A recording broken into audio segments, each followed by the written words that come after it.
ತಾಳಿಕೋಟೆಯ ಬಾಲಭಾರತಿ ವಿದ್ಯಾಮಂದಿರದಲ್ಲಿ ಗೋಕುಲಾಷ್ಟಮಿಯ ಕಾರ್ಯಕ್ರಮ.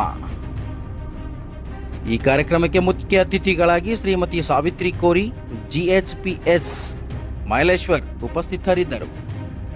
ಬಾಲವನದಿಂದ ಎಲ್ಲ ಮಕ್ಕಳಿಗೆ ಪುಷ್ಪ ಹಾಕುವುದರೊಂದಿಗೆ ಘೋಷಣೆಯೊಂದಿಗೆ ಶೋಭಾಯಾತ್ರೆ ಮಾಡಲಾಯಿತು. ಶ್ರೀಮತಿ ಸುರೇಖಾ ಸಾಲಂಕಿ ಇವರು ನಮ್ಮ ವಿಜಯಪುರ ಜಿಲ್ಲೆ ಸೊಸೈಟಿ ಮೀಡಿಯಾ ಪ್ರಭಾರಿ. ಇವರು ರಂಗೋಲಿ ಸ್ಪರ್ಧೆಯ ನಿರ್ಣಾಯಕರಾಗಿ ಆಗಮಿಸಿದರು.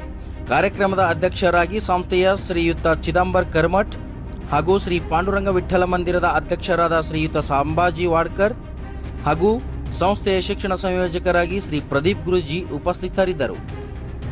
ಇವರೆಲ್ಲರೂ ಭಾರತ ಮಾತೆಗೆ ಪುಷ್ಪಾರ್ಚನೆ ಮಾಡುವುದರೊಂದಿಗೆ ಕಾರ್ಯಕ್ರಮಕ್ಕೆ ಚಾಲನೆಯನ್ನು ನೀಡಿದರು ಹಾಗೂ ಒಂದು ಮಗುವನ್ನು ತೊಟ್ಟಿಲಲ್ಲಿ ಹಾಕಿ ಜೋಗುಳ ಹಾಡುವ ಕಾರ್ಯಕ್ರಮವನ್ನು ಕೂಡ ಮಾಡಿದರು. ಮುಖ್ಯ ಅತಿಥಿಗಳಾದ ಶ್ರೀಮತಿ ಸಾವಿತ್ರಿ ಕೋರಿ ಇವರು ಭಾರತೀಯ ಸಂಸ್ಕೃತಿ ಇನ್ನೂ ಈ ಶಾಲೆಯಲ್ಲಿ ಆಚರಣೆ ಮಾಡುತ್ತಿರುವುದು ಹರ್ಷದಾಯಕವಾಗಿದೆ.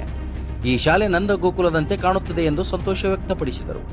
ರಂಗೋಲಿ ಸ್ಪರ್ಧೆಯಲ್ಲಿ ವಿಜೇತರಾದವರಿಗೆ ಶ್ರೀ ಪಾಂಡುರಂಗ ವಿಠ್ಠಲ ಮಂದಿರ ಟ್ರಸ್ಟ್ನಿಂದ ಬಹುಮಾನ ವಿತರಿಸಲಾಯಿತು. ಭಾಗವಹಿಸಿದ ಎಲ್ಲ ಮಾತೆಯರಿಗೆ ಸಮಾಧಾನಕರ ಬಹುಮಾನ ನೀಡಲಾಯಿತು. ಕೃಷ್ಣ ರಾಧೆಯರ ವೇಷವನ್ನು 171 ಮಕ್ಕಳು ಧರಿಸಿದ್ದರು. ಭಾಗವಹಿಸಿದ ಎಲ್ಲ ಮಕ್ಕಳಿಗೆ ಬೆಣ್ಣೆ ಹಾಗೂ ಬಟ್ಟಲುಗಳನ್ನು ವಿತರಿಸಲಾಯಿತು.